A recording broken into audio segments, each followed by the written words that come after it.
This week on Cooking with Snobs, we welcome our good friend and all-around good guy, Emile Khoury. A stand-up comic, podcaster, content creator, and ethnically raised like the rest of us on this show. Emile is a lover of food, comedy, and culture, which is why we had to have him on the show.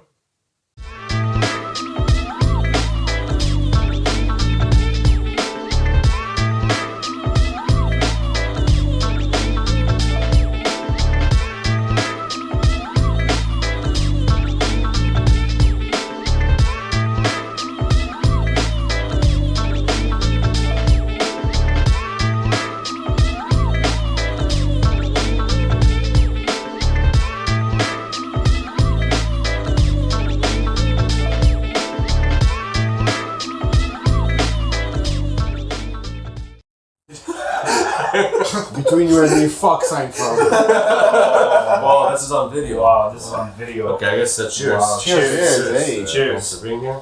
Thank you Haven't for seen having you me. forever. You're a big shot now. Here we go. I'm a medium shot. Yeah. Whoa. I've never seen a medium shot. Fucking delicious. What are we drinking today? This we have... Steve, actually, if you will, you If I will? You're you great. do the slogan really well. Alright, guys, as we know, we have Italy's favorite gin over here. The Bar Master. What is a bar without the Bar Master? Wow.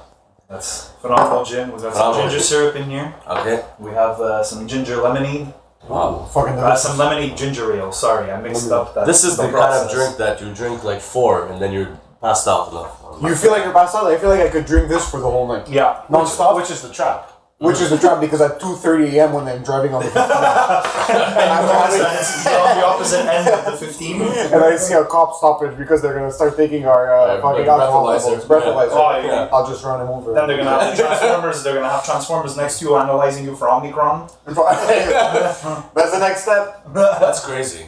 That's crazy. The next step. Next step. You seasoned comedian, writer, Season.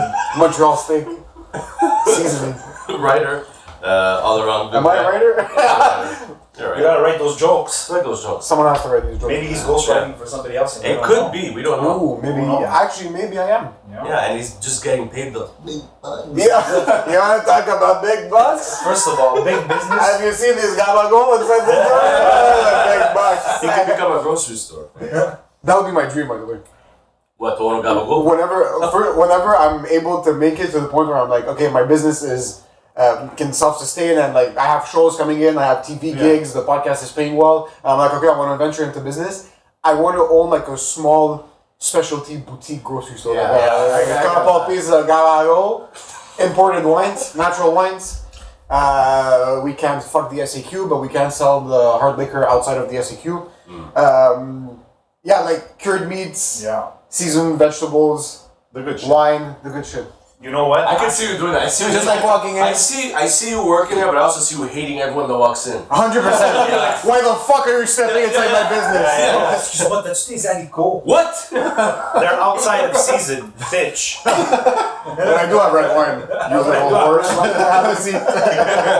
You know actually where they do have phenomenal produce, Charcuterie Noël, Which is one of our sponsors. which is one of our You guys sponsors. are just disgusting, by the way.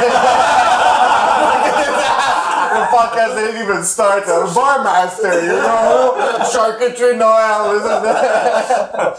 One of our great sponsors. Fantastic. And you know what? He actually, I don't know if it's the because I think he has the building next to. I wouldn't know, but you're best friends with him, with Robert. But the guy like has a crazy production of prosciutto, capicolo, and sopressata that they make there and they sell. They make everything there. They make And everything. we're not trying to sell right now. We're not trying to sell like. No, I'm I just see salivating the display right now. fridge, and the display fridge is like impressive. And he's like, no, we have like a huge, massive fridge that we do this. Like, That's high fucking. volume. Yeah. What's the technical name of this? This store? that's a canteen. Cool. It's called a canteen. Yeah, a cold room. In Italian. I could stand in this canteen and analyze every single inch of it for maybe hours. You know what? The coolest thing in there is when we do all the sopressata and when everything's hanging.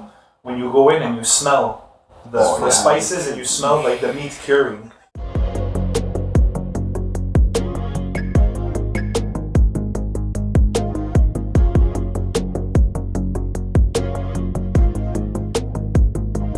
Tell me step by step. I was actually thinking. I hope my bald spot is well lit. It is now. It's shining in the runs now. Yeah. Well, I mean, basically, I like buying the meat, like the whole leg, and I butcher it myself. So it's a leg. Yeah. Pig. Well, it's either the leg or the shoulder. It comes from either the front or the back. Okay. Whatever. Fesse de porc or épaule. So Okay. shoulder or ass. I love ass. But I love shoulders too. you know, I like grinding it myself so you can control the fat. So you have to grind it, and then you have to stick Yeah. it inside a sort of Grind condom it. First, you grind it, and then Condom you situation. spice it up, and I leave it for 24 hours. What's the spices inside the sopressat? It depends how we like who's making them. Like when I'm making them with my parents, it's usually like paprika, cayenne, chili peppers from the garden that you Basic. dry up, Okay. and red wine. You mix I have to it say, and salt. sopressat is the goat of cured meats. In my Yeah, opinion, yeah. nothing gets close to sopressat. And a very precise amount of salt weighed with the meat. Okay. It has to be. That has to be 10 grams of salt per pound. Because the curing process is all in the salt. Yeah. Pretty much. Yeah. Yeah, and then you mix it up, leave it in the canteen for a day, and then you stuff it the day after. Because it has to like set in the meat. Then we stuff them. We hang them just a little bit, so it is they start to get their they start to dry out a little bit, and then we press them. You put like a piece of wood with parchment paper. You stack them and you put some weight, so they get that nice flat shape. Then it pushes out like a lot of the air, and then you like once the shape is like after a couple of days they're gonna keep that form. You just hang them again. For how long? It depends the canteen. Okay. Depends the canteen. What we do is we weigh them. Once 30% of the moisture is gone, like once they're 30% lighter, they're ready. I have a heart on right now. It's a science. It's honestly It's a science, and it's a ghetto science, because you see a nono or a nonna going through the process. Everything is in their head. Yeah. There's You know no what? measuring. There's no nothing. there's no additives to it to preserve it. There's no nitrates. There's none of that. I don't put the curing salt. I don't put that pink stuff. Okay. It's natural, and I've kept them for like 3 years, and they've never gone bad. For 3 years. Yeah, they've never gone bad. Does it age? Is sopressat a product that ages better? So does it Well, 'cause become? when- Does it taste better when it's When aged they're more? vacuum packed, It just doesn't make a it difference. stays the way It's it sealed is. in It's like, time. yeah, it's sealed in time. Okay. But the thing is like we have like vintages. You know, like one year like This is the they came 2017. really good sopressat. one year. You know, Okay. like they came perfect. Okay. But like the capicoli is more of like a more of an art. The sopressat, they're kind of hard to fuck up. But the gabagool, it's another. Yeah, the capicoli is another ball game altogether. Do you guys want to be left alone? No, it's- Oh my gosh, before we leave, I'm just, because I'm smelling it with the fan. Oh, here, We have this nice. Yeah. We have because Emile never got a chance to try the Beet Burgers. Ooh. I had to make these Beet Burgers, and I feel like we all need our vegetables. Yeah. These look fantastic. So Wow. this is it's just you boil the beet. Yeah, tell us. Well, yeah. You boil the beet with Montreal Steakhouse in the water, Okay. so it absorbs the flavor. You cool them off. You slice them into little discs. More Montreal Steakhouse, and you sear them. That's or you it. grill them or whatever. Yeah.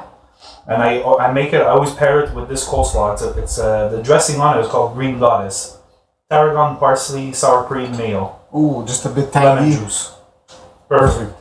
And it goes super well together. And then we have some smashed potatoes, which is another thing. Smashed potatoes, you just boil them, give them a little smash, so it is they crack and they get flat. You cool them off. The next day you just fry them. And what I did was I put a little spicy giardiniera with some onion and parsley. This And you looks just toss fucking it in. beautiful. Yeah. And I just want to say, I'm not really a beet guy, but like when Tommy makes beet burgers, like I have seven. I'll tell you It's why like he is that, not a right? beef guy, because when he shits. Oh my god! Oh my god! I have a beat story. Before we start yeah, eating, yeah. I wake up one morning, go do number 2, look at it, and I'm a hypochondriac. Next level. Oh, okay. It's fiery red. Okay. And I've been stressed for a couple of days before. I had a big show. I had a lot of projects So to you do. got like a polyp. I'm like, I have an ulcer. It's popped. I have colon cancer. I'm Yeah. dying within the next 30 minutes. Yeah. I start stressing. I Google. I don't find anything. Go downstairs. I chill with my dad, and I never have the courage to come up with like health stuff to discuss around my parents, because I'm like, I don't want them to start overthinking. Oh my God. And like, What's they're wrong gonna with start my go boy? to the hospital, whatever it is. I'm like, I'll You're tough already it out. overthinking. You're yeah. I'll tough it out either until I die or it disappears. Like, it's better than going through a conversation. Right?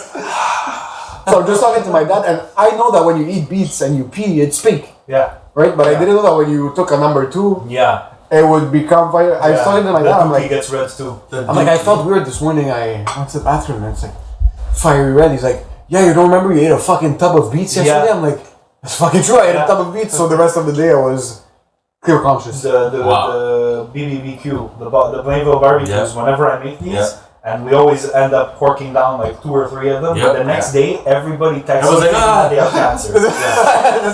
Have ass cancer.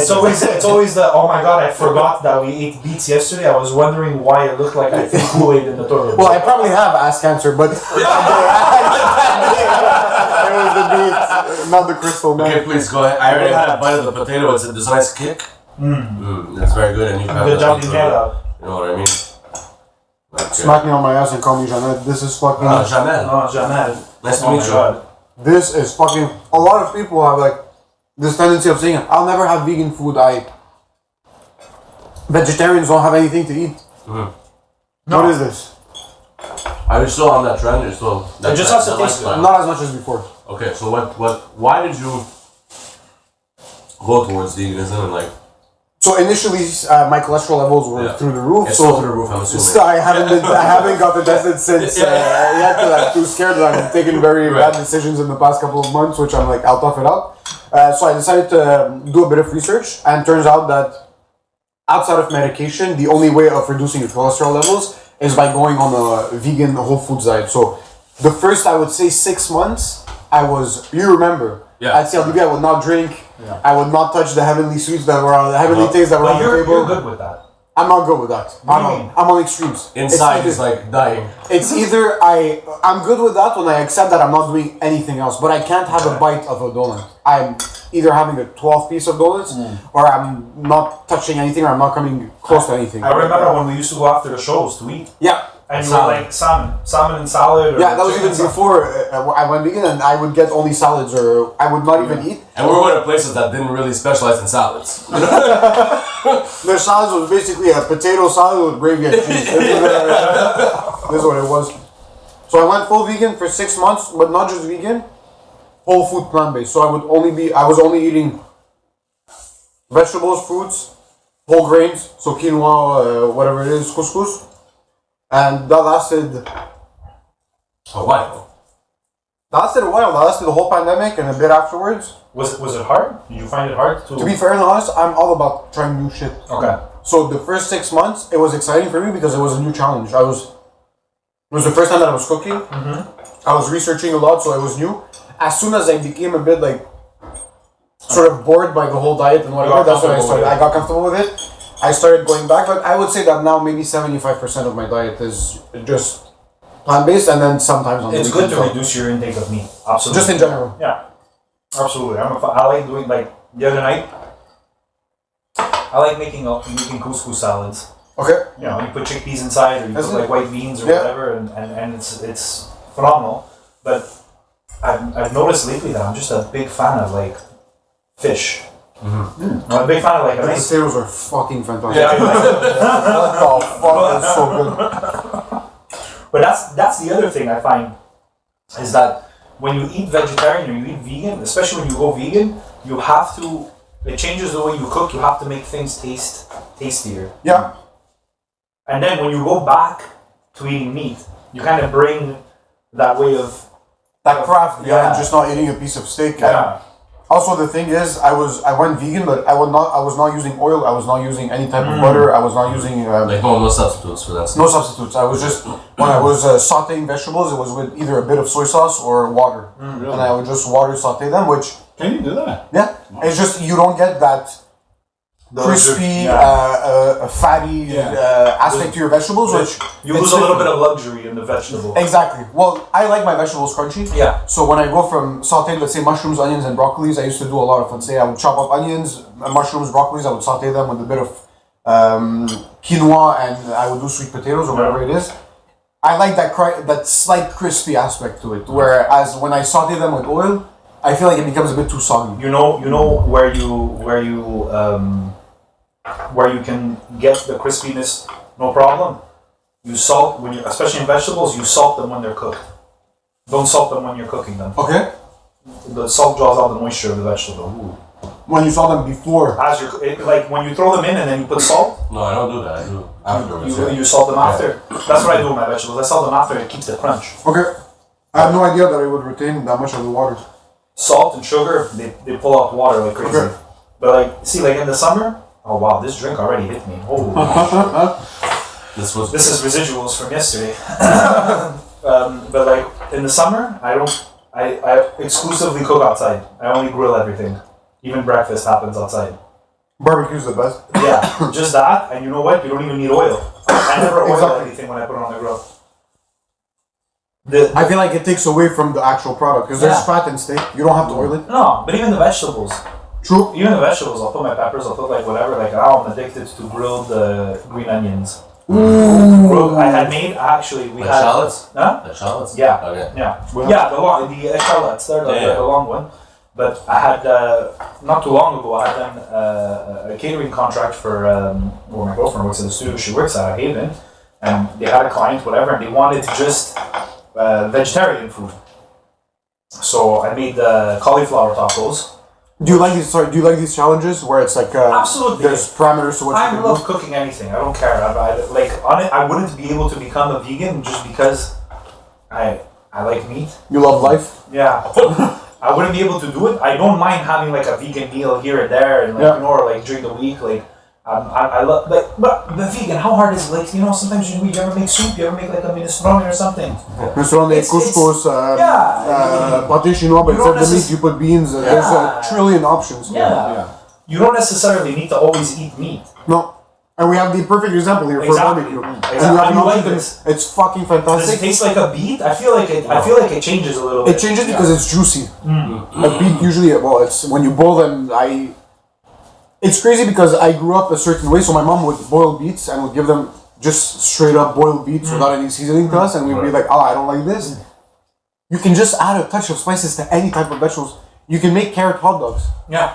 Oh. You boil the carrots, you put them on the grill, you add liquid smoke, Yeah. and it tastes exactly like Yeah. a hot dog. Chef, not Chuck Hughes, Danny Smiles, Yeah. had a carrot hot dog at his restaurant. Yeah. It's fucking fantastic. Yeah. It has the texture of a hot dog. It's way healthier than shoving Yeah. pork asshole inside your mouth. Yeah. And it gives you a better option. So you have ways of making healthy food fun.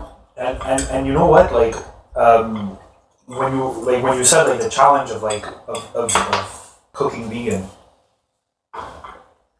Look at last night. We had those duck tacos and whatever. Did you try the cauliflower? Yeah. Isn't it good just with the cauliflower? It's the way you spice it. It tastes just as meaty. Like I'm a big fan of mushrooms. I love mushrooms. Ooh. I love mushrooms. Enoki mushrooms are my all-time favorite vegetable. Yeah. It is. I know. Me and Emile, we should go on a food tour. Oh my god. Hey, Barmaster, sponsor a tour of Italy. I might not help your cholesterol. Fuck You'll my die God. happy. I'd rather die at 52 than not live my life for the and not get to eat these foods. On your whole vegan journey, like, what was the hardest thing for you to give up as far as like food? To be fairly honest, my day-to-day was not... Cheese. No, at all. No, we don't have cheese at home. Okay. Because my dad has had cholesterol forever, Okay. so we didn't have butter at home. We didn't have any cheeses or very fatty meats. I'm a big fan of fish, and the most difficult part when I was die hard with it was I'm a big fan of restaurants. So going to restaurants, there are vegan options, but It's more limited. Yeah. it's more limited. You can still find some, but I'm a sucker for sweets. I'm just Oh a really? fuck. I thought you were a salt guy. No, I'm a disgusting human being in general. Okay. But like cake, cookies, Really? I can chaff a box of whatever type of cookies you White want. canola, you can just go at it. I would make Nutella sandwiches for like 3/4 Nutella sandwiches coming back home after shows. Because when I come home late after shows, I'm not down to have Not gonna cook. quinoa with the chickpeas No, and why sweet not just potato. like, you know. I just want to level Settle. my hunger, Yeah. settle, and I level my hunger with garbage. But that's So it was mostly difficult, but I was, to be honest, within these 6 months, stopping chips, cookies, like I would go to Tim Hortons or get a croissant every morning before work. Like that became a habit. Stopping that shit made it so much easier. Yeah. Yeah, no, just a croissant. It's just a croissant, Yeah. but it's when you stop for a week, you stop. But then it's when you fall back into it. yeah. that's when you're fucked. Yeah. And this is when you know like it's gonna be difficult going And back. getting home late from shows, Yeah. your body physiologically needs, like, you crave, especially when you haven't eaten and you're craving food, you're gonna crave whatever's like high, like sugar, high carb, High fat. because your body needs energy, instant energy. You could have as much fruit as you want out. I've had like all kinds of readily available fruits and vegetables out. I will make Jamaican patties From scratch. from scratch At 3 a.m. just to have them, and like and these guys know. You like Me? Yeah, you guys know, like, if especially if there's a little smoky smoke that happens, Oh, I'll take the time to make like an extravagant grilled cheese. 100%. I don't have the patience though. So even if I have the time to make whatever it is, Yeah. I get back home and a lot of times I'm not very organized with my food, which means that either I'm working during the day and then I have a short night and I come back home at 11, 12 and I only had lunch at noon. I'm going to walk in. If there's a box of Chips Ahoy, then I'm about to raid a What's box the of Chips easiest Ahoy. good thing you could have? And we have literally my door when I walk into my house, the first door on our right is our canteen. Okay. And it's just packed with garbage. So, and it's like these things that my parents think are healthy. Right, yeah. Whenever there's a mention of a fruit inside anything, my dad thinks it's healthy. So you walk in, there's like there's like a Nutri-Grain, which is fucking a cookie shoved with jam, which is 36 grams of sugar, 4 grams of saturated fat because the dough around it. But it's made with real fruit. It's made with my dick. That's what it's made with. It's a Maxi Free, which is worse than an Oreo, and because it's a soft cookie, so it's packed with butter and canola oil. First of all, everything has canola oil. Yeah. Get any label, there's canola oil. Yeah. In the gin, there's canola oil. There's Made with, there's a Surgeon General. Women should not drink alcoholic beverages during pregnancy. May contain Italian I blood. thought women should not drink alcohol beverages. Italian blood. But yeah, so it's a good point. I mean, So- everything is unhealthy. Everything is unhealthy. So Yeah. that was one of the big challenges where you realize that the more research I was doing, the more desperate I was getting because you're okay. You realize everything's bad. Everything. So there's this vegan doctor. He advocates for vegan food. He's like, forget the animals. It's just better for your heart. Like you're intaking less fat. He's like, okay, that's the first step. Like cut out as much as the bad fat as you can. Go for a vegan diet. But then the next steps. Did you know that there's a way of eating broccolis? Like you should cut them, let them rest for 30 minutes first because there's an enzyme that gets released by the broccoli when you let them sit for 30 minutes before boiling them or before sauteing them, and you shouldn't boil them for more than X amount of time. Like, fuck, give me one chance. Like, can I just have everything's fucking technical with the science behind it. It's not even to feel more full. And also your body can max out the nutrients. Even with chicken, like you shouldn't cut chicken and leave it sitting for some. At this point, I wish there was just one pill that I could have for lunch every day, and then I can eat proper food, however I want, 3 times a week. Oh. Yeah. If there was a function, because It I can eat the exists. same thing every day. I can have breakfast the same. I would I'm the my same oats. way. I'm the same way, yes. It exists, that pill. Explain. It's called Xanax. Oh, Or nicotine. It's You can eat whatever you want after that. yeah. You take one of those and you go to Kid Castor, everything tastes good. We asked what was hard to give up, but doing this kind of diet, what did you learn that, oh wow, you know what, I like this, whether I'm eating meat or not, this is part of these things are part of what I eat now. I was beans for me was a big no-no. I used to hate beans because my parents would shove them down my throat when I was a kid. So I would run away from home like every day that I could come. There's a plate called fasolia, which is literally white beans. Okay. Fasolia. Yeah, fasolia. It sounds like fagiola. Like, Yeah. What's fagioli? That's beans. beans. Italians, Albanese, around the same. Same like brand. So when my mom used to make it, it's the same thing. Mediterranean, all the same garbage. We're all Everybody that touched that seed comes out fucked up. So. it's the same kind of fucked up. Exactly. So I used to hate beans, but I had to learn to appreciate beans because it was high fiber, it was healthy for me. But another thing that I had to learn through the process is just fucking try new shit. Yeah. Stop being so close-minded. Like, try to go vegan for a week. Try a fasting for 7 days. I've actually been doing that. You've been fasting? Yeah, well, not now, obviously. Okay. But I tried. I did like 2 straight days. 40 hours, no eating? No, I ate I gave myself a window Okay. I had dinner, let's say. So you would eat for like 2 hours, like Yeah. from 4 to 6, and then Yeah, that was it. that was it. Did you feel a difference? I felt fine. Like, and then that day after, the second day, I felt more like, oh, I'm not hungry. Yeah. You know what I mean? But some people go 7 days without eating. I know. Some people do it as a lifestyle. Yeah, that's fucking crazy. That's I know. It's absolutely. I'm too weak for that type of stuff. I'm like, Me, you know what it is? I don't mind not having breakfast. I don't mind skipping breakfast. It doesn't bother me. I need to have milk in my coffee. seriously? I cannot do the coffee black. I like making lattes. Wait, okay? Oh, you're not talking like filter coffee. That I understand. No, even espresso. Like, I need a latte in the morning. It jumpstarts my whole anal process. I need Me, I need. It jumpstarts. You don't need dick. That's what. It jumpstarts the anal discharge process. Okay, that's milk for you. Yes. Activates the. With Because you're lactose intolerant. No, I'm not. Exactly. Basically, you know what you need, Tommy, to stop drinking milk.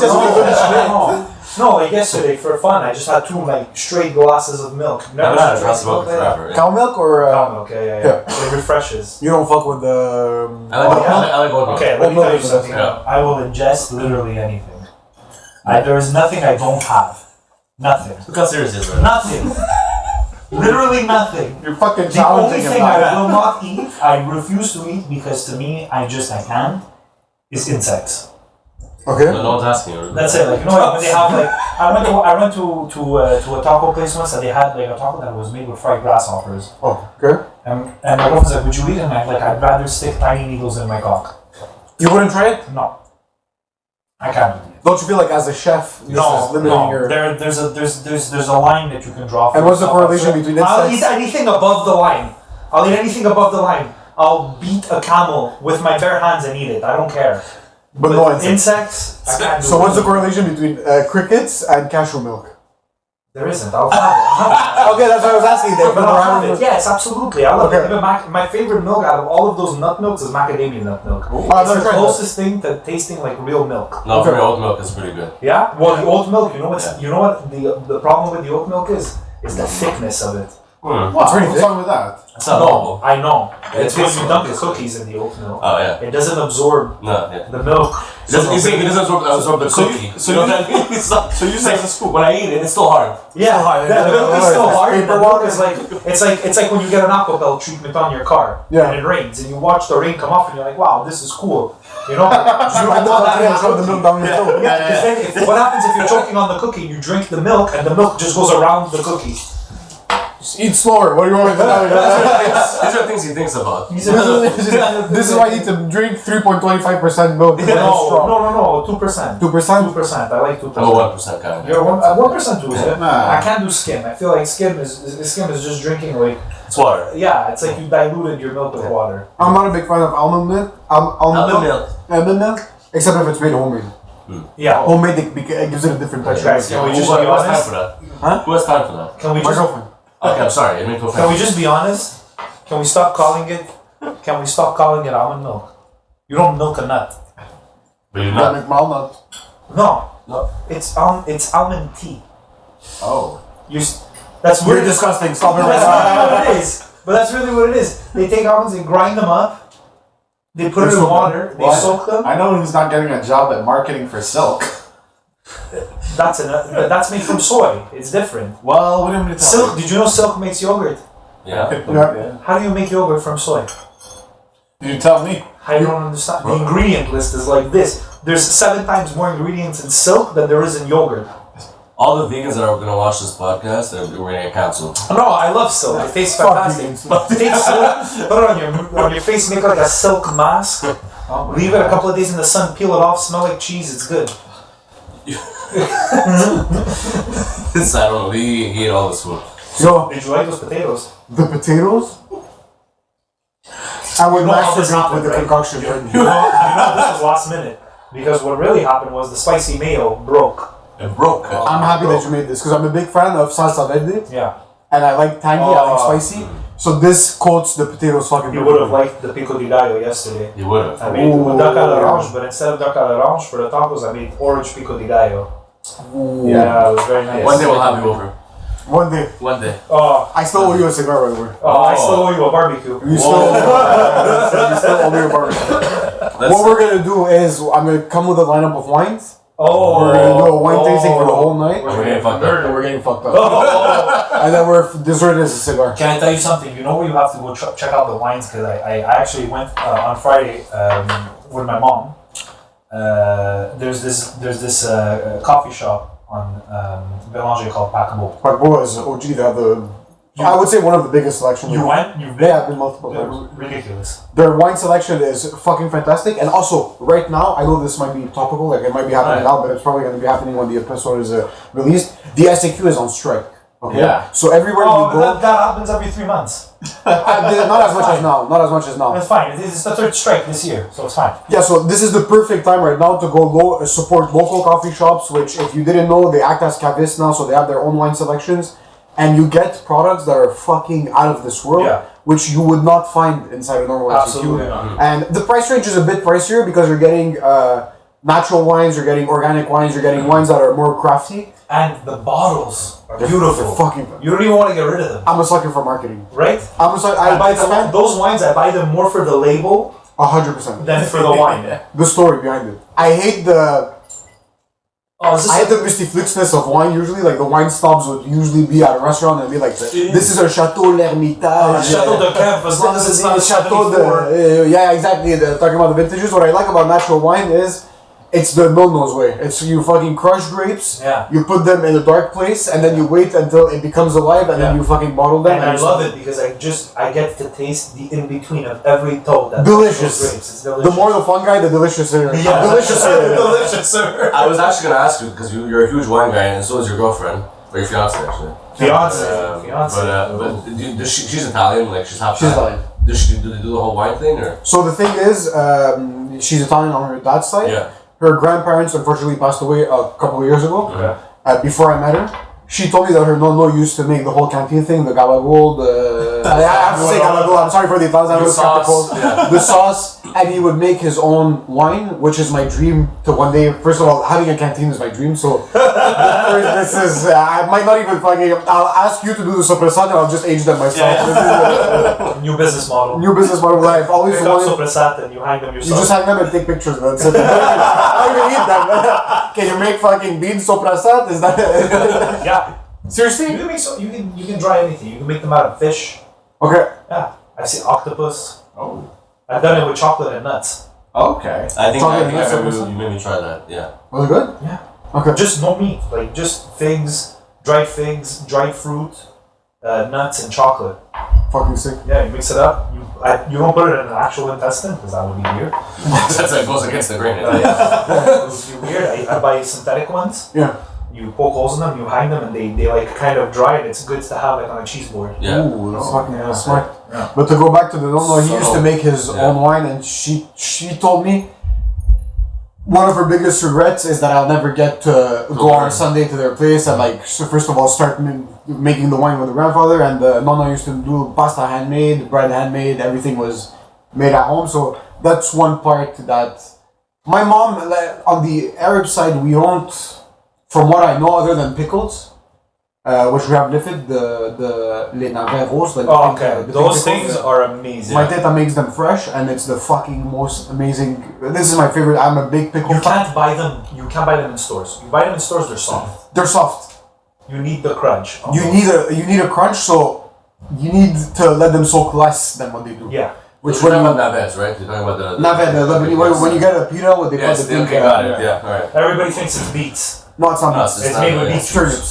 Turnips. But it's made with beet juice. It's because the pink aspect of it is because they put beets inside the mixture. Yeah. That's why it becomes pink. Yeah. But they need to be light pink and very hard. This is how you maximize them. And I'm a fucking huge fan of pickles. I fuck with kimchi. I Yes. really want to start making a lot of stuff, but I look at this, I'm like, I can find an hour to make them in a day. I'm too lazy. If you want a crash course, I can come. I would love to have a fucking crash course because I'll show you the peppers, the fermented peppers. nothing is better than homemade. I'm fucking salivating. I'm about to jizz in my pants.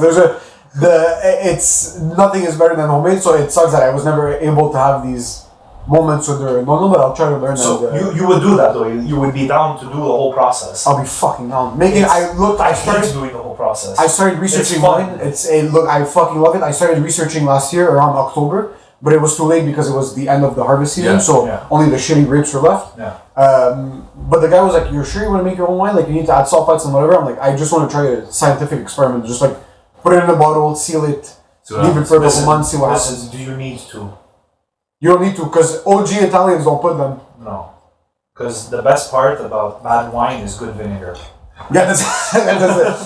Facts. So there's always positive. There's always a positive. There's always a way to salvage it. And, and even let's say, it probably doesn't happen with you. You open a bottle of wine, you're gonna finish the bottle of wine. 100%. So, but if you open bottles of wine and you don't finish them, and you don't have the cork or whatever, and you don't know what to do with it, just throw it in a jug and put fruit inside, and it'll ferment. True. You if you have like white wine, you just put a little bit at a time. You keep putting your wine. Put like the core of pineapples, and it'll ferment, and it'll make pineapple vinegar. Nandil, look at this guy. Thank you all for coming. Thank you. Look at this guy. But kind of we've known each other for quite a while now. It's actually like a while. I love you. Jesus, this is weird. Let me kiss you on the lips. I love you too. But and I've seen you grow, and for me that's one of the things I love about you is that we've seen you grow. I've known you, they kind of entered our circle. 100%. You know what I mean? I feel like I entered you. You've been inside of me. And the thing that I love now is that you're kind of on tour with these bigger names. Yes. And can we say the names? Are we allowed? Okay, so like you've opened for Mike Ward, you've opened for Rashid Badri. Yeah. Is there I had a thing that I thought about in the shower this morning. And it was I was soaping. Sorry, tell you, Emile. You're now close with these people, these acts, you know. Are you racist? No. These immigrants. These comics, and then we're like your heroes. Racist. Yeah. They're like your heroes, but there's a saying like you don't want to meet your heroes. Like, is it the total opposite now? Or is it has been the total opposite, especially with Rashid. Okay. Because to be fairly honest, at the beginning, and I've told this to Rashid, so I'm not scared of saying this. I wasn't really connecting with his material when I started getting into comedy because he was doing something that wasn't really speaking to me.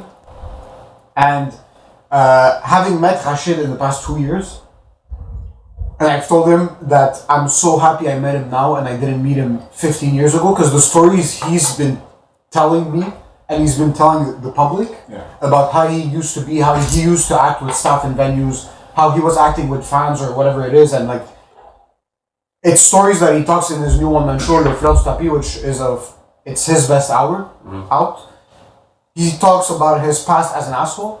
And how he's grown and meeting with the psychologists, more grateful for his opportunities. And anywhere we go with Rashid now, he's always either very thankful. Let's say we go to a restaurant with the hostess, she's like, merci beaucoup, merci énormément.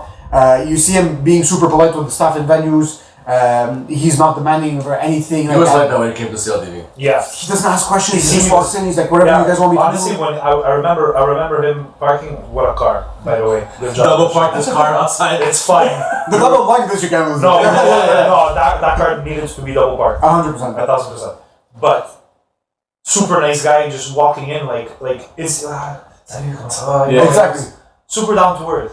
Which the stories he was telling me of himself before, and he tells me like, j'en reviens pas que je suis en train de te raconter cette histoire-là. And I tell him, it seems like he's talking about someone else. Total opposite. Total opposite. I told him, I'm so blessed that we met now, because we're working together now, we click a lot. He's a fucking hilarious guy on stage and off stage. And he's always, one thing that you need as a comic, as a chef, as whatever it is, you need to have a mentor and you need to be a mentee. Mm-hmm. You need to have a mentee. So in both senses that I'm happy that I met Rashid because he's on another level career-wise, but he still takes the time to give me like, hey, this is what I did as mistakes.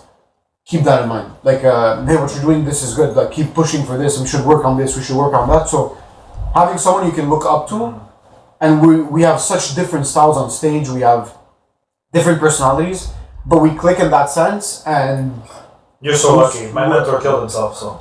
I love this story.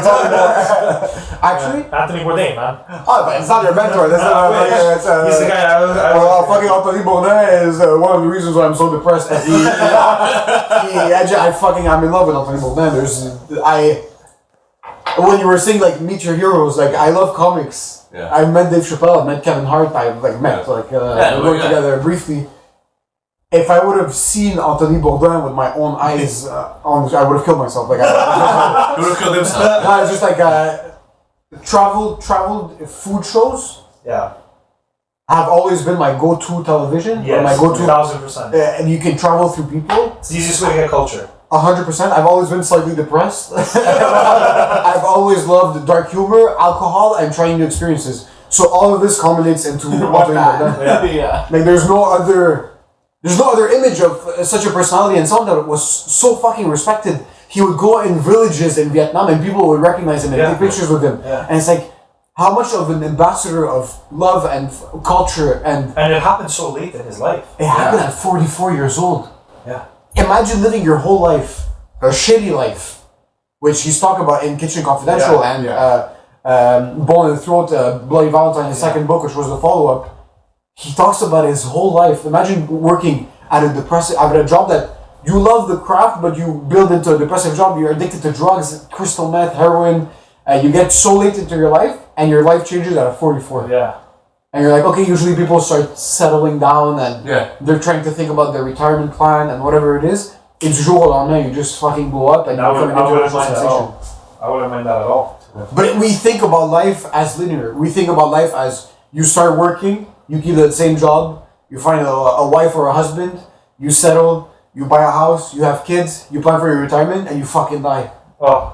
So that's not what the fuck it is. And they'll just explain 99% of people's lives. But that's not what it is. And chances are I'm going in this path for now. But at least like Cooking with Snobs is gonna end up going on the road. We're gonna end up traveling. fucking hopefully for you, so we don't end up all killing ourselves at fucking 42 because we're like, okay, we have derrière, we have a portfolio of stocks. I think life is done now. I have 2 kids, one of them might be gay, so we'll just move on. I don't know how to deal with this because my father never spoke to me in my youth, so I'm okay with the fact that he likes little boys, but I don't know how to deal with this. And my daughter wants to become a painter, so it's like, okay, my father told me you become a painter, I'll kill you. So it's like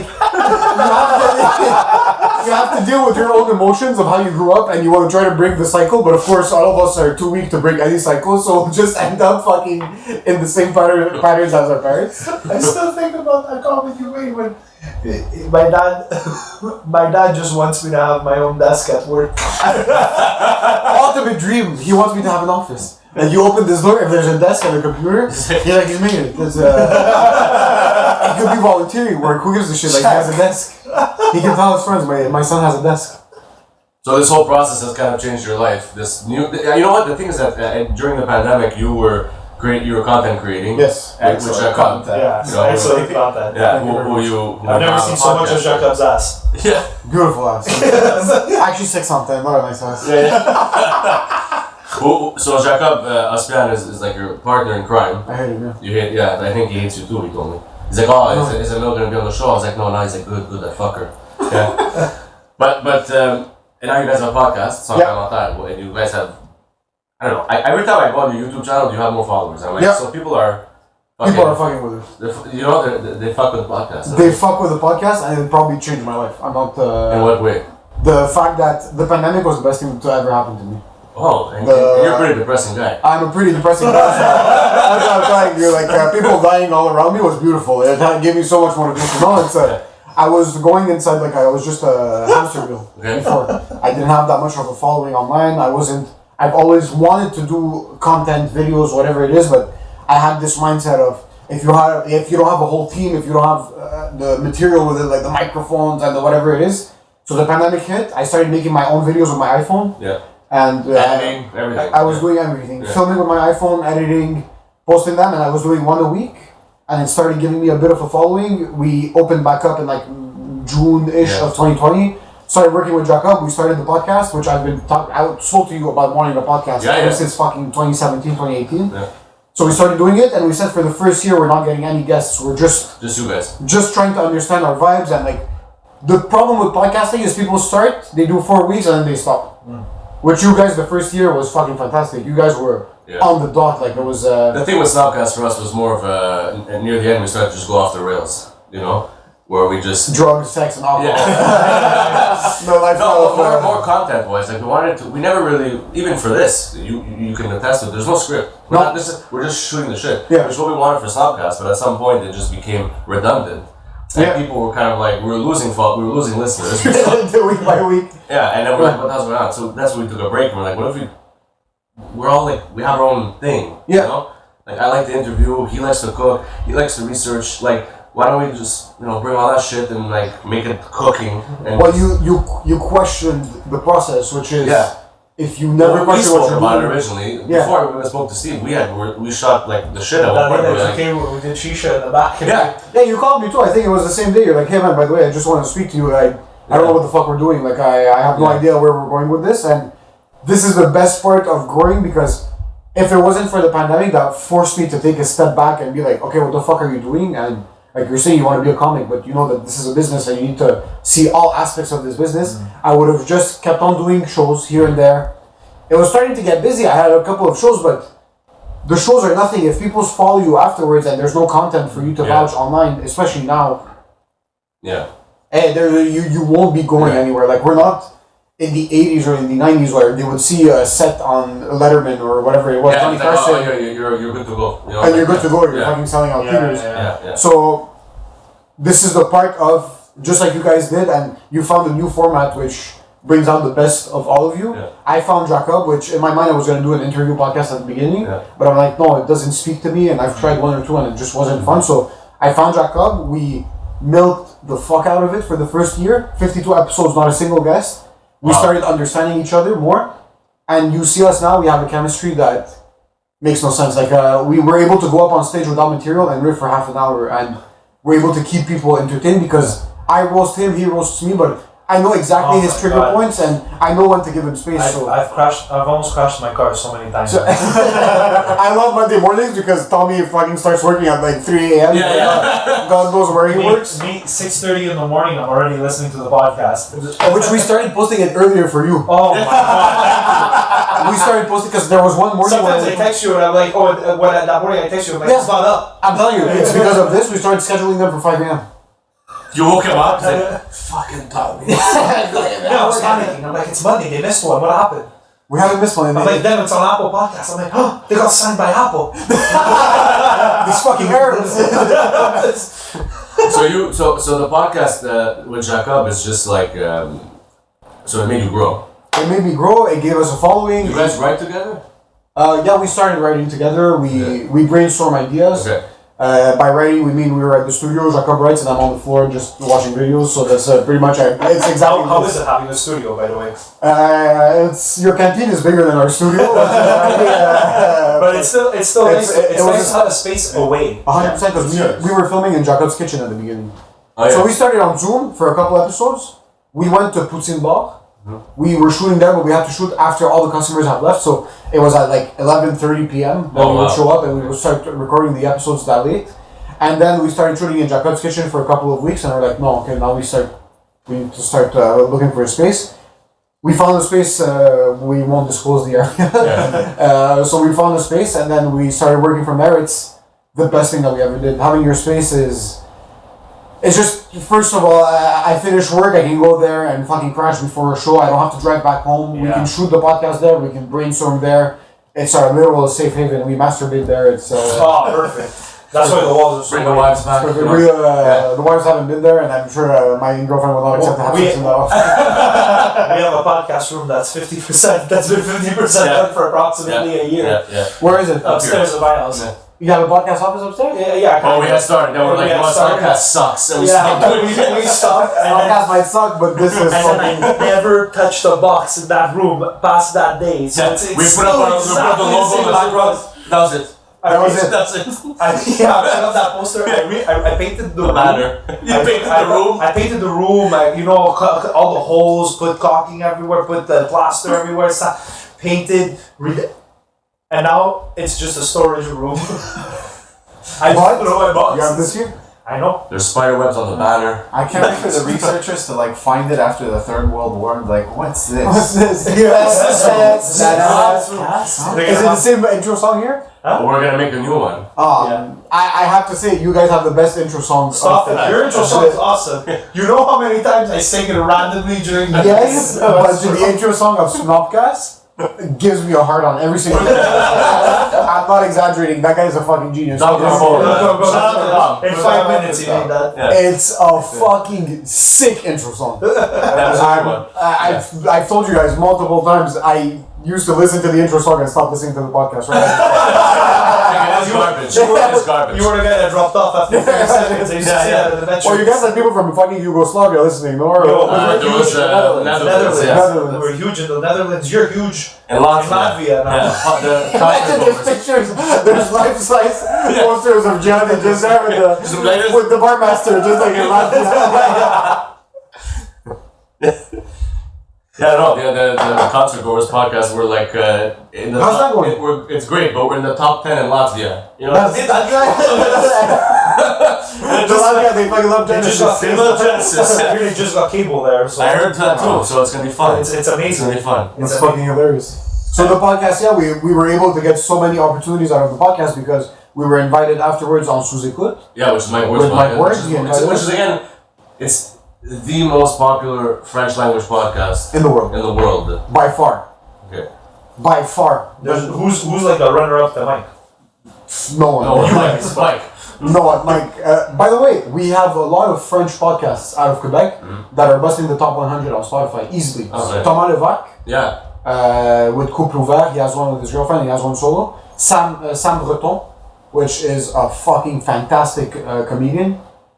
He's been on the rise, he's like top 50. Jay Dutemps Oh, yeah. has a lot of listens. So we have a lot of podcasts that are coming out of Quebec, which you would expect they would be coming from France because their market is so much bigger than ours. But the Quebec crowds love podcasts. They're comedy geeks to another level. You had somebody on your podcast a couple of weeks ago, Joe. Joke about me. Joe Carnier. Oh yeah, that was a couple months ago, yeah.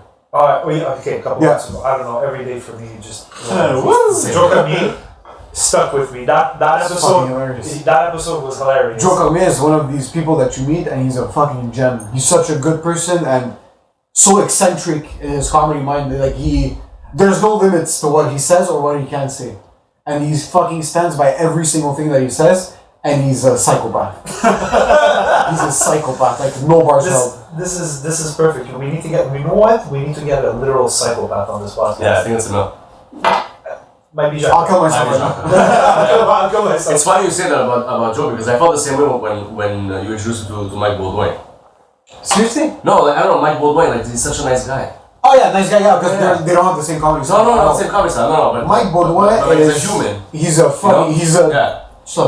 cool father. We'll like message each other sometimes. Hey, ça va, ouais, ça va. You know, like, Listen, he's fucking chill. Yeah. C'est une valeur sûre comedy-wise. He's a fucking talented comedian, but he's also just in general the best guy you can meet. Yeah. How do you say salt of the earth?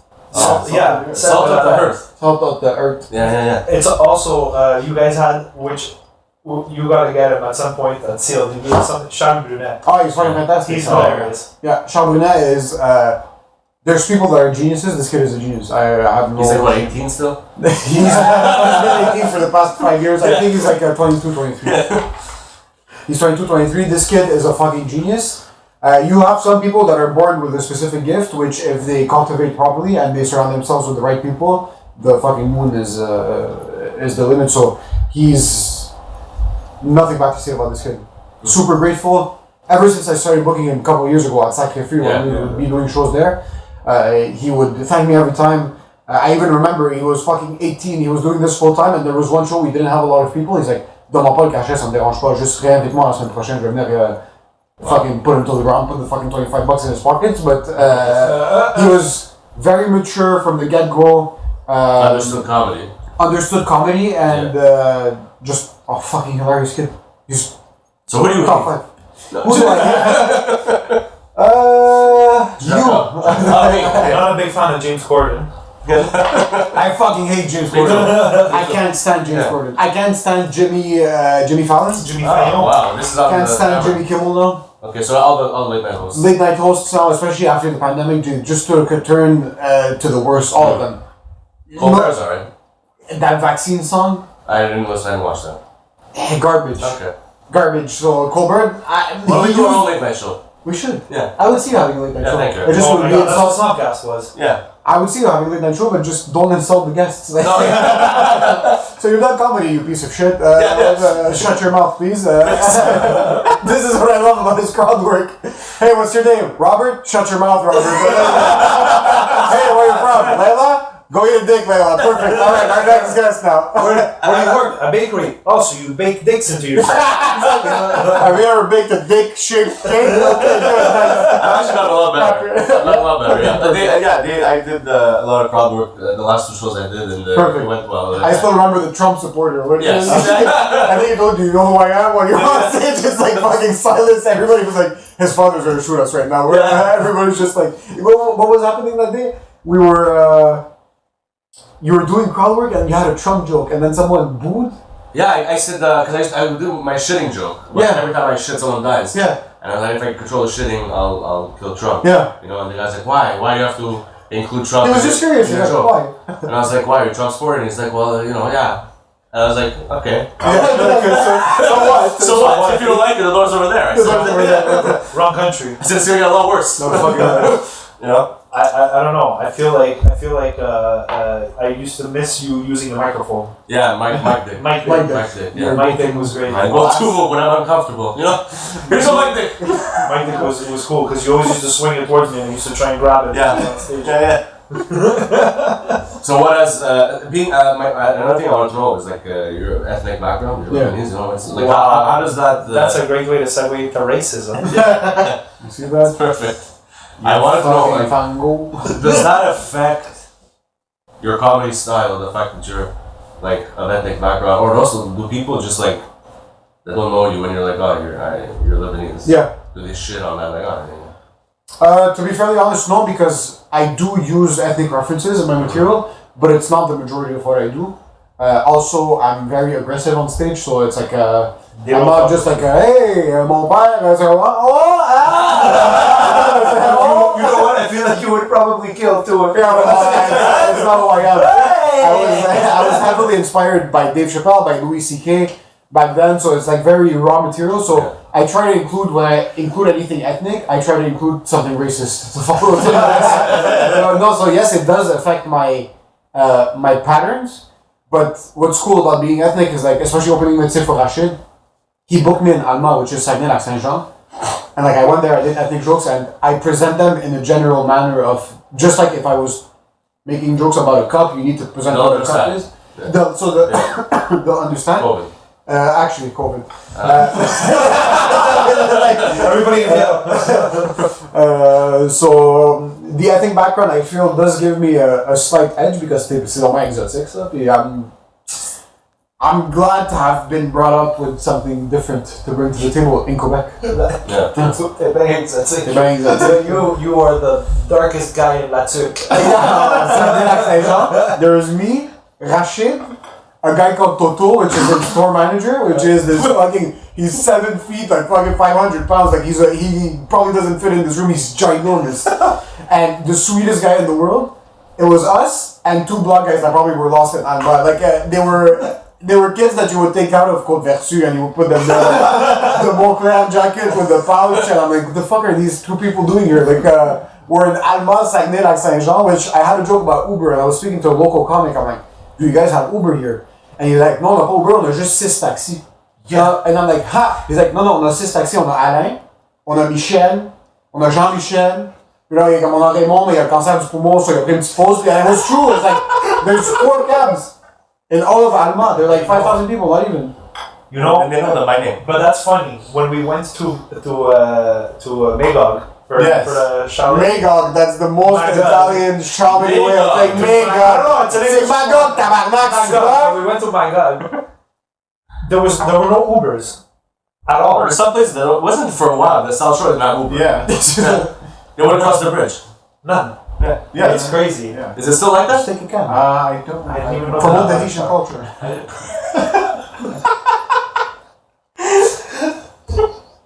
Our sponsor, Bar Master. There is no bar without the bar master. The thing too is that you do a bunch of shows at night. I heard you do a bunch of shows at night. I'm like, Yeah. I hope that my shows are at night. They're not during the year. At night. And for sure not all of them are good. No. Do you have a night where they all suck? And what do you do if they all suck? You just drink? I stopped drinking for the whole month of November. This is the first weekend that I stopped drinking. I started drinking again. I hope it was a good We drink. stopped for, it was fucking fantastic. It was beautiful. We stopped drinking for 30 days. I don't care now. Okay, because back then, if you I remember you would come to me after a set, you'd be like, fuck. Yeah. Like, you would go outside, smoke a cigarette, Yeah. you know, and just like, Yeah. don't want to talk about it. This doesn't happen anymore because I've been going up so much and I've been blessed with opportunities now that people give me their sort of trust. Like, I've been going up at the bordel multiple times a month, which Yeah. the beginning 2020, mid 2020, this was like impossible for me to perform at the bordel. It was like an unattainable goal. On a regular night, not like an open mic. On the regular, I've been doing the regular Yeah. night Yeah. often, which for people that don't know the bordel, it's like the biggest comedy club in Quebec. Like, it's one of the Yeah. official comedy clubs. So if these people trust me, I make sure to go in there and destroy. But to make sure to destroy there, when I have the opportunities to do rodage, which is testing out new material in other venues, now I understand that I tested it out, it wasn't good. I won't be happy with my set, but I understand that this is just, You gain something from it. we're going somewhere. Like, you work. Like, if you're at work and you're trying to fix something and it's not working the same day, you're not gonna kill yourself. You just, tomorrow I'll try to do something else and try to clean it. So in the end we all kill ourselves. Yeah. Like, we're just all killing ourselves slowly. Some people quicker than others. Like a scab the gin, but it's now fun to bomb, but I understand the benefits of bombing now, Yeah. which I did not have before. Before, you remember, I'll have a bit more to do. Before- I guess I'll have. A little bit of gin, a little bit of bar master. this, a little bit of bar master. That's Yeah, That's nice. Look at this. This is But yeah, so I'm just curious to know like how your mindset has changed. So I don't mind bombing now. I actually see it as a way of, you have the balls to test out new material, which before I used to go into my comfort zone and I wouldn't test out as much as I wanted to. No, I'm not scared anymore because I've done mes preuves, I've been places, People recognize you now. recognize me. Yes, Also, but to a sense of like the game. Yeah, to a sense of, recognized like- by that shit, Mike Ward. yeah, exactly. Like I've had a presence that when I go up on stage now, I can be comfortable enough to try out new shit. It's not always gonna go well, but. What's that hit you? Spread in my ear. We say the Arabic Naiman, which is after you're done showering, then go back.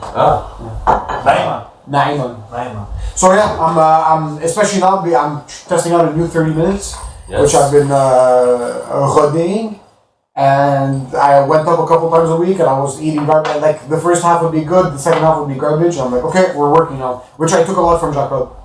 Jacob was a fucking. He was always up. Jacob was always out. Jacob has a very solid work ethic, and you can't excel if you don't try new shit.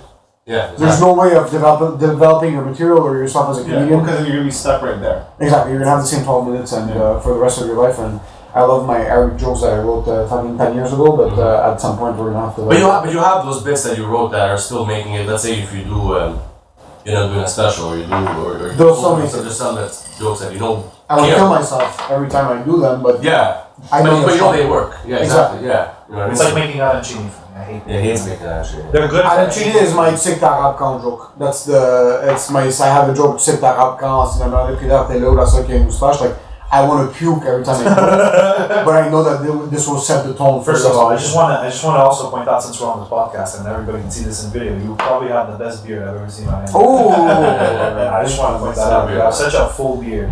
I've been oiling it It's perfect. with olive oil. I just wanted to say that. You're very intimidating with that beard. Cheers.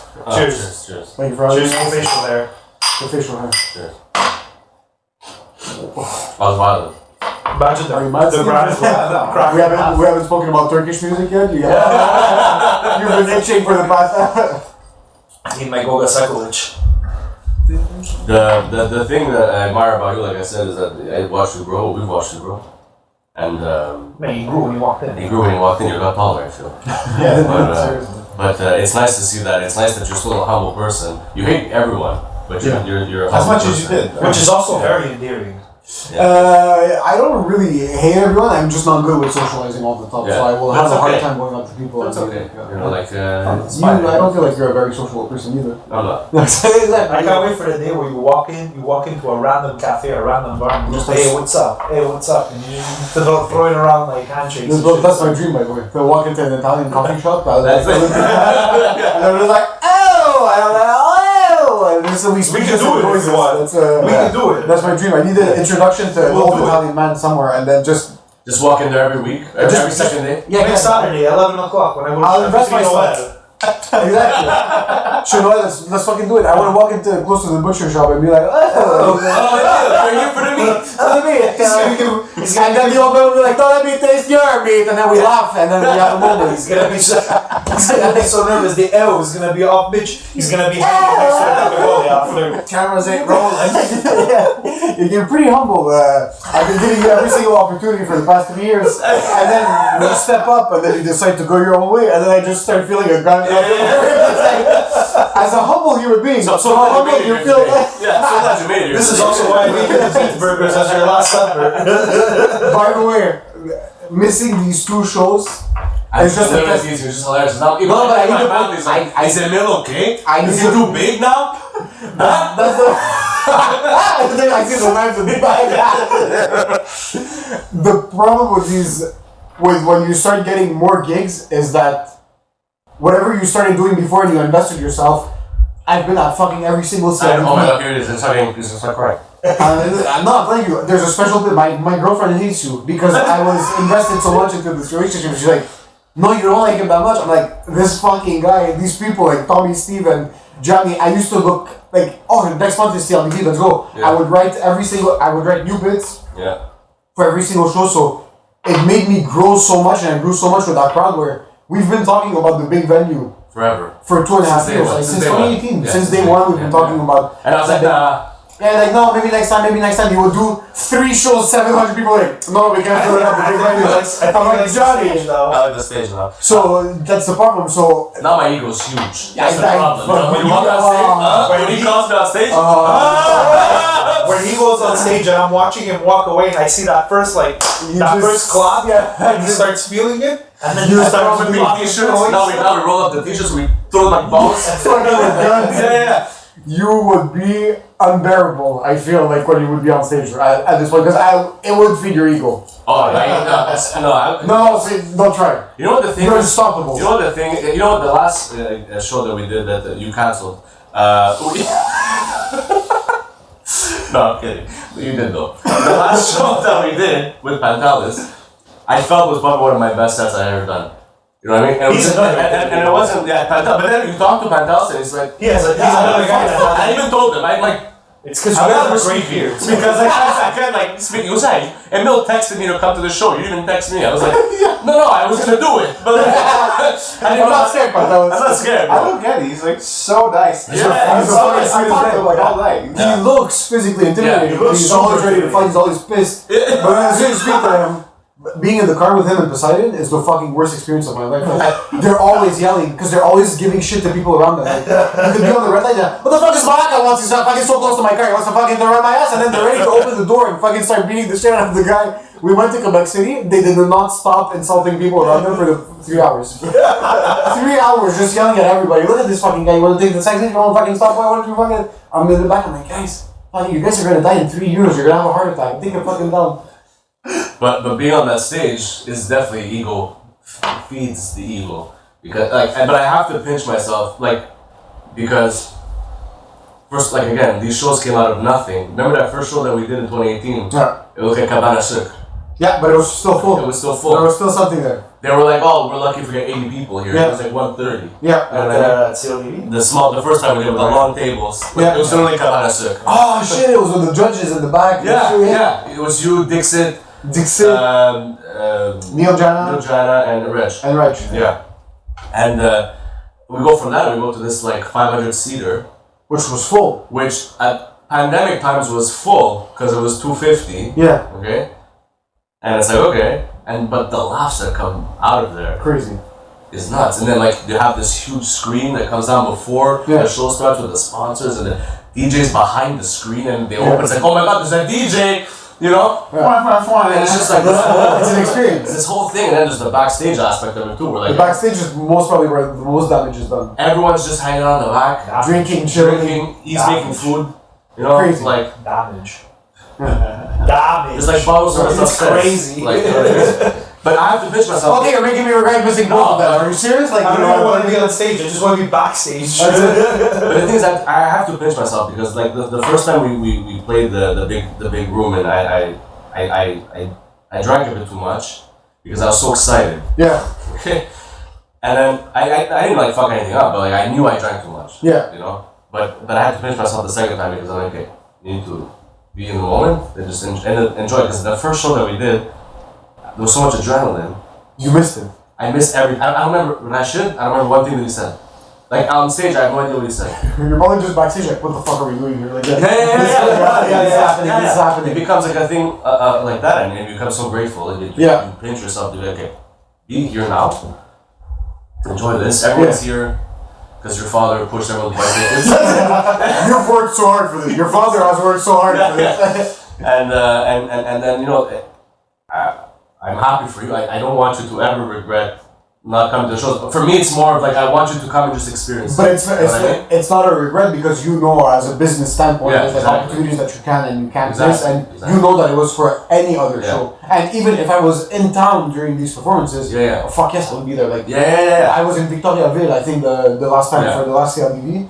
We tried FaceTiming each other. Yeah, exactly. It just didn't work. I was heartbroken. It's over. It's like the sort of the seal of approval in the sense of we've grown together. Yeah. And we were talking about this show for so long that the first time it happened, I didn't believe when they were calling like, hey, Mike wants you to open for him. You're It's like, like, yeah, fuck that. it's like Jean-Sébastien Cherieux, I'm like, Yeah. with Jacob, like, Yeah. that doesn't make sense. So like the second time it happened, I'm like, fuck. No, Hopefully the third time.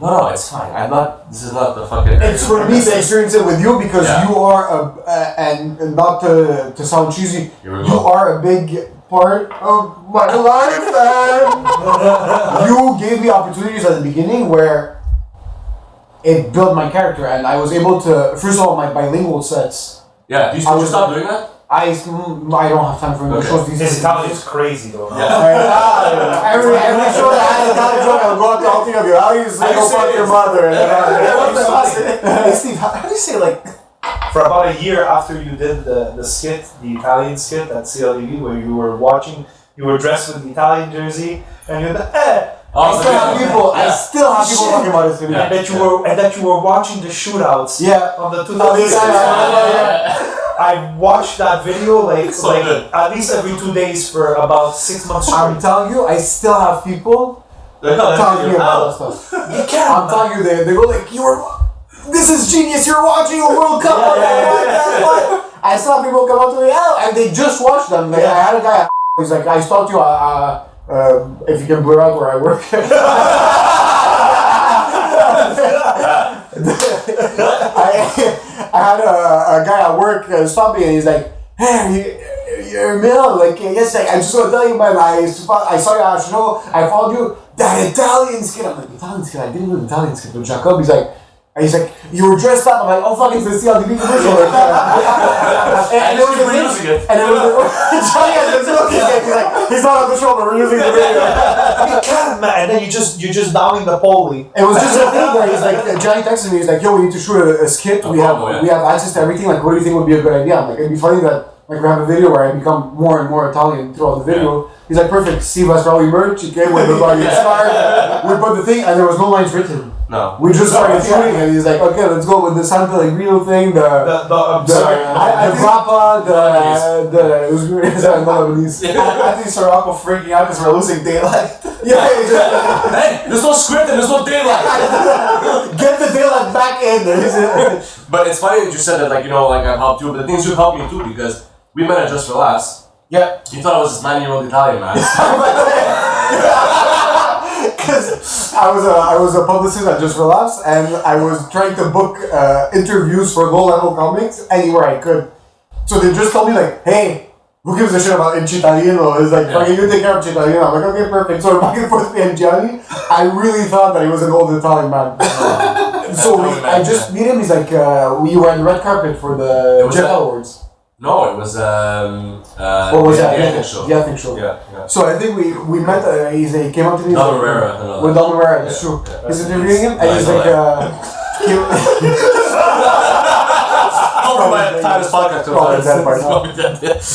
So he started that we met. I thought he was an old Italian man, but turns out he was this young kid. But how did we start? No, it's because the year after I was pitching you so many interviews. Yeah, because you were like, I was using you as like a number just to hit my stats. Like I was sending my manager, I'm like, look at this, I have 16 interviews this month. She's like, wow, beautiful, it's all in Cittadino. I remember when I saw you at Just for Laughs when we were together. You had gone. To. You were just I don't know. There was one point where we saw you. Like he said hi to you, and you like disappeared. You were super busy. Okay. But then that last night. That last night when it was done, when you were done, and I saw you let loose. And then it was It was 4 a.m. We were on top of the rooftop at Hyatt. Yeah. I don't remember how I was able to, first of all, walk back to the office because I passed out on the floor in the office. I sat on a chair. It wasn't worth it to go back home. It was already like 4:30. I was working at 6 a.m. the next day. So I remember that day we were all like hammered. It was so dark and we couldn't see shit, and we were all barely able to walk. But we had the best time. I feel like we've known each other for fucking years, and ever since. It was a weird thing because, like I said, like you helped me a lot because then after you left JFL, like I was scared because like okay, no one's gonna push me up as much as you did. But then you're like, no, you're part of the family. it's like part of the family now, and it's kind of like I think I do an okay job. You were a great interviewer, and you had interviews that you wouldn't have had usually. Howie Mandel, Kevin Hart. Like, what is this? Who am I? See, you know what I mean? Like, but anyways, so it becomes a. You were on the red carpet. That's fucking true. Yeah, of course. Yeah. With the iPhone, with like a 6-inch cable, Johnny tried to all the thing. Johnny's like, Kevin, what do you think of the Jews no science? It's not what I meant. The microphone is like this. Yeah, exactly. But I just remember Johnny, like people were passing, he was just sweating, and it was so fun for me to be able to book you on that red carpet and like push for you to be there. Yeah. Because you like comedians more than I do. Like there's I like interviewing. You like interviewing people of fields of interest, so movies, whatever it is. And I felt like for you that was such a huge milestone. First of all, to work on the red carpet, and like this level of talent. Was it the year that Jim Carrey was there? Oh, no, that was another time that we had Stephen Adams there. That's fucking there's. But no, it was the year that the last time we did it was before the pandemic. It was Kevin Hart. And there was Jason Mantzoukas. all the big mouth. Dave Chappelle was there. He was not there. So Dave Chappelle, John Mayer was the year before. Yes, we were there. We were there. That was an exceptional after party. Yeah. But we're just talking casually, Dave Chappelle, John Mayer. How are you? How are you, John? Good. What's up, John? Hey, Johnny, how's it Dave Chappelle. Yeah, Dave Chappelle pointing at my video. Yeah, it's good. Anyways, he has huge Jordans. He's jacked. Yeah, I know work with him like personally. He's ginormous, yeah, that day I worked at the Canadian Screen Awards in Toronto. So, you know one thing that's fucking crazy about the work ethic? The week before, Charlene, the manager, the PR manager at Just for Laughs, was big shout out to Charlene, was doing something called it was something for UNESCO. Okay. And there was a gig in Ottawa, and she asked me if I wanted to do French PR, which again I was working PR, but I have no background in PR. I just did it to get into Just for Laughs, and she was giving me outside gifts, which were paying, so I was not saying no. So the week before the Canadian Screen Awards, she's like, the event is happening in Ottawa, you don't have to be there. And I'm like, oh fuck that, I'm going to be there. I want to show that. Like, I'm the I had 2 interviews booked, there was nothing ginormous. But I just like being there. Because you never know what opportunities could arise. So I drive there, we're doing the event, we go have lunch, we're having a good time. And towards the end of the night, she gets a call from Bruce Hills, and she's like, Dave Chappelle accepted to hand us the Lifetime Canadian Screen Award. achievement or whatever it is to just relax. So Gilbert Rozon, rest in peace. And Bruce Willis. So she's sitting there and she's like, okay, but we need someone to wrangle him. We need someone to make sure that he's well served or whatever it is. And I can't put Liana, which is one of the publicists, because she's a girl, like a fucking Dave needs hookers at 4 a.m. and someone needs to provide these services. So she turns. I was sitting on the sofa, like right next to her. She turns out, she goes, "What are you doing next week?" I'm like, "Oh, I'm working at Apple." She's like, "Oh, okay, forget it." I'm like, "Working where?" Well, sorry, I was working at. I was working. So you're gonna have to work so much. So I was working at Beet, and she's like, "Oh, okay, no, so you won't be able to come." I'm like, "What do you mean?" She's like, "Do you want to work with Dave Chappelle?" I'm like, "Fuck Beep." So don't beep the fuck, beep the where I work. I'm like, "No, I'll be there 100%." And she's like, "You're sure?" I'm like, 1,000% I'm gonna be there. Are you serious right now? Are you serious right now? She's like, "Oh, but she's like, oh, but it only pays fucking $800 for the weekend or whatever it is." I'm like, $800? Like, who gives a shit? I'll find somewhere to crash there. So I called one of my friends, I'm like, "Can I crash at your place?" He's like, "Yeah, no problem." As I'm driving to Toronto the next weekend, he's like, "Hey man, I'm sorry, like my girlfriend's not too down with you crashing at our place." I'm like I've known this kid for fucking 10 years here. He's like, "I'm very sorry, it's not me, it's my girlfriend." So I fuck it. So it ended up covering my hotel expenses. Okay. I could not give two fucks. I got there, I had to meditate because I was shitting blood. Oh my god. Back then I used to smoke. I never smoked that many cigarettes. I was so fucking stressed to meet, first of all, Dave, but I was meeting Gilbert Rozon, which... Rest in peace. But keep in mind, he was he was the most powerful man in comedy, in French comedy, and in comedy in general, on the planet. Like, there was no one... Gilbert Rozon, Bruce Hills. We get to the venue, which is the Sony Center for Performing Arts in Toronto. We're waiting for Dave. Dave shows up, walks in. I'm just standing there, I'm like fucking shaking. He says hi to everybody. He looks at me, he's like, "Hey, how are you? I'm Dave Chappelle." I look at him, I'm like, "I fucking know who you are." I shake his hand, and I just took a step back, and I let him do his thing. And so for what my job was, basically, I had to wait the night of at the hotel in case he needed anything. Oh man. And Dave Chappelle has my phone number. I just need to he probably doesn't know how to do an iCloud backup, so he probably lost it. So my job was basically to stay at the hotel, wait for him to text me or call me like, "Hey, we need whatever," or like, "Hey, there's this situation happening," which I'm a fucking nobody. Like, he's with cardinal official and like people from Toronto. Like, I'm not gonna be the one fucking helping him with anything. So I basically got paid to be on standby that day. And just look at him. I went out with my friend, we drank, we fucking played pool, we smoked weed, we fucking chilled until like 4 or 5 a.m. Went back to my hotel, the next day was the event. So the event is basically the Oscars of Canada, so there was the people from Schitt's Creek, Dan Levy and Eugene, Cardinal Official, Dave Chappelle was there, Keith Trevor Wilson, the whole guys from, what's that show? Letterkenny. A bunch of people were there, and I was just sitting in the back, fucking soaking everything in. I just had to be. My job was to be around Chappelle with his bodyguard, which was this Irishman, which I don't know, you got Conor McGregor. he got fucking an older guy, and his fists were as big as the island. Like, I have a picture of him. So we spent the whole night. We went out to a bar, which they reserved for him. It's like a super exclusive bar. We had Momofuku, which we brought inside the bar, so I was sitting down with them. So I'm sitting here, my manager's here, Gilbert, Dave Chappelle, Cardinal, we're eating, and I'm just like, she's looking at me, she's like, "Why aren't you eating?" I'm like, "Charlene, I don't fucking understand what's going on." This whole thing makes just no sense. I'm unable to process it. This is not normal for me. And she's like, "Just shut the fuck up and eat." She's like, "You look fucking weird right now." You do it. Yeah, I'm like, "Okay, Charlene." So fucking Gilbert was also thinking of the chicken, he's shoving them in my plate, he's eating noodles with his hand. I'm like, "Of course you fucking rape people, you disgusting piece of shit." So it was just like a surreal experience. So we're heading out. One regret, which by the way, I finished this whole thing, I drove back home and I was depressed that weekend. Well, no kidding. I was depressed because I'm like, did you miss out on an opportunity? I didn't take the time to actually enjoy just what I was doing. And this is, I feel like with maturity, if I had the same experience now, I would take a step back and actually appreciate just whatever the fuck I'm doing, because what opportunity? I'm not gonna go to Dave like, "Hey, I have this series written for you," or like, "Can you let me open for you in fucking Ohio?" Like, it's not gonna happen. So I was driving back to Montreal, I was like, "Fuck, did you miss out on the opportunity? You didn't take a picture with him, you didn't really speak to him more than you wanted to." But in the end, for what? Yeah. For what? Like, you need to take a step back. So one funny story is, as we're leaving, so I didn't know that it was that bad, but famous people have an aura that they're fucking magnets. So Dave was standing, the second a girl would walk into the bar, girls would walk into the bar not knowing that Dave Chappelle was here, they would go like this, they would go like, and then they would just stand up, and half a second later they would be like this.